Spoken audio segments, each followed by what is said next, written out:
Good morning, good morning, good morning, good morning, good morning. I hope everybody's morning is off to a great start. It's a blessing to be in the land of the living this morning.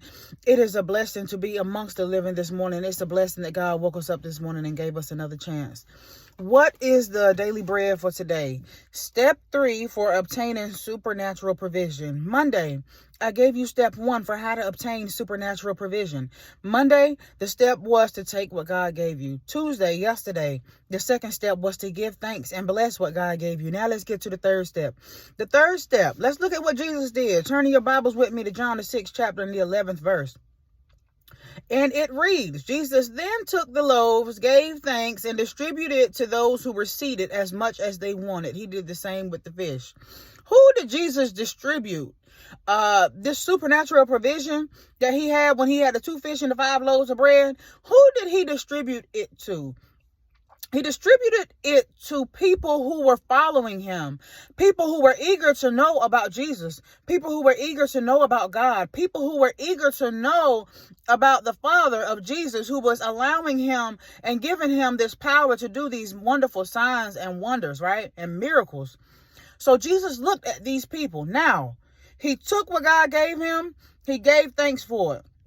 Step 3, he distributed what God gave him and the blessings that God gave him and the provision that God gave him. What did Jesus not do?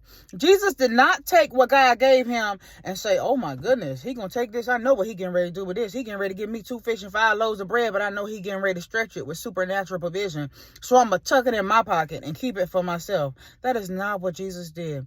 Look what Jesus did as the third step to obtain supernatural provision is he distributed to those who were seated as much as they wanted. When God gives you something, you take that thing, right? You thank him for it and you bless that thing. What's the third step? You distribute it to people who are eager to know about God, people who are eager to know more about this God that you serve. You don't just take what God gives you and stuff it in your pocket and say, this is for me. I can take this and this is going to last me a long time. That ain't what Jesus did. That's what you call being selfish. And that's what you call being greedy. When you give, which is what Jesus did, he distributed.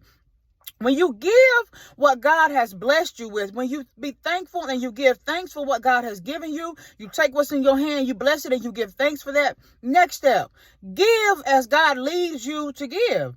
God led Jesus. He already knew what this was. He knew that Jesus was walking around putting on a show, right? So he empowered him and gave him the ability to have supernatural provision. And what did Jesus do? He was not selfish and stingy and greedy with his blessings. Instead, he took it and he distributed it to people. What is the third step? The third step to obtaining supernatural provision is to give what God blesses you with.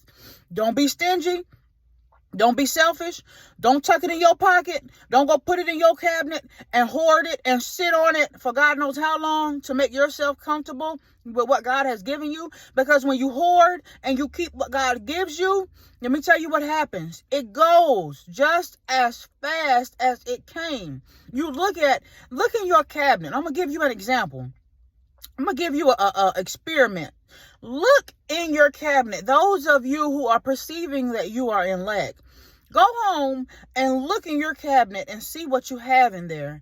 And I can about guarantee you that you are going to find that you have stuff that has gone bad, right? Meanwhile, you're looking at what you don't have, but you haven't looked at what you do have. You haven't taken account for what you do have. And so you're spending so much time looking at what you don't have, that the stuff that you do have, because you sat on it and put it in your cabinet instead of giving it to somebody who needed it, because you sat on it, it's no longer good for you because you done let it go bad.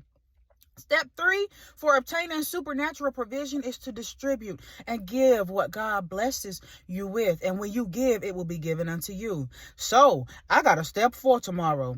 I want you to come on and tune in tomorrow so that I can tell you, right, the results. What does supernatural provision look like? Yeah, we know, God took the 2 fish and the 5 loaves of bread and he supernaturally provided for the multitude. We know that already, right? I'm going to take it a step further. I'm going to take you to step for tomorrow. Tune in. I love you. Step 1 for obtaining supernatural provision. Look at what you have. Take account for what you already have and what God has already blessed you with. Step 2, give thanks for that thing. Step 3, don't hoard it. Don't keep it. Don't be stingy. Step 3 is to give, distribute, give, and it will be given unto you. I love you. I'll be right back on tomorrow so that we can talk about what supernatural provision really looks like. It goes beyond just taking something and stretching it, taking nothing and making it into something. Let me tell you, tune in tomorrow so I can tell you about what supernatural provision looks like and what are the results of supernatural provision. What are the results of doing things this way? What are the results of following these steps? What will you end up with? I love y'all. Tune in tomorrow for the results.